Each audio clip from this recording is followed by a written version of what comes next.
दिल्ली में सभी अनियमित इमारतों की जांच के आदेश जारी किए गए मेयर की तरफ से और दोषी अधिकारियों के खिलाफ सख्त कार्रवाई के भी ये आदेश जारी किए गए। तो दिल्ली की मेयर ने ये बड़े आदेश दिए हैं कि जो अनियमित इमारतें हैं उनकी जांच की जाए, दोषी अधिकारियों के खिलाफ सख्त कार्रवाई की जाए, इस पर भी आदेश जारी किए गए। क्योंकि ये बड़ा हादसा दिल्ली में हुआ है, दिल्ली के राजेंद्र नगर में बड़ा हादसा हुआ है जिसमें अब तक 3 छात्रों की जान चली गई। आईएएस कोचिंग सेंटर के बेसमेंट में ये चल रहा था जिसमें 3 छात्र की डूबने से जान चली गई है। दिल्ली के मेयर ने ये जांच के आदेश दिए। हमारे साथ हमारे सहयोगी लगातार रिया बनी हुई है, जानकारी दे रही।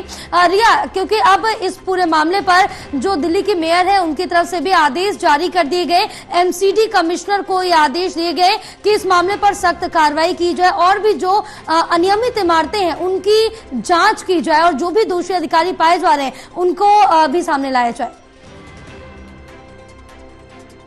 एमसीडी के जो मेयर है शैली ओबराय, उनकी तरफ से एमसीडी ऑफिसर्स को लेकर जांच के आदेश दिए गए हैं। हालांकि अगर कल की बात करें तो दिल्ली सरकार में आतिशी जो कि जल बोर्ड की मंत्री है उनकी तरफ से भी मजिस्ट्रेट जांच की जो मांग है उसको किया गया था, यानी कि आदेश दिए गए थे। अभी एमसीडी ऑफिसर्स को जो आदेश दिए गए हैं उसके तहत ये कहा जा रहा है कि दिल्ली में जितने भी अवैध इस तरीके के जो निर्माण है उनकी जांच की जाए, उनको एनओसी कहाँ से प्राप्त हुई है। क्योंकि जैसे कि हमने शुरू में भी जिक्र किया था कि विपक्ष के माध्यम से ये सवाल उठाया जा रहा है कि एमसीडी में जो सरकार है वो आम आदमी पार्टी की है और आम आदमी पार्टी पूरी तरीके से संज्ञान में ये जानती है कि आखिर जो ये लाइब्रेरी है इसकी एमसीडी को लेकर एनओसी किसने दी होगी, यानी कि एनओसी देने का मतलब ये है एमसीडी की तरफ से तो एनओसी मिली होगी वो दिल्ली सरकार और एमसीडी के माध्यम से ही मुहैया कराई गई होगी। तो कहीं ना कहीं पर तो अवैध तरीके से ये लाइब्रेरी चल रही है इतनी सारी राजेंद्र नगर में की जानकारी दिल्ली सरकार को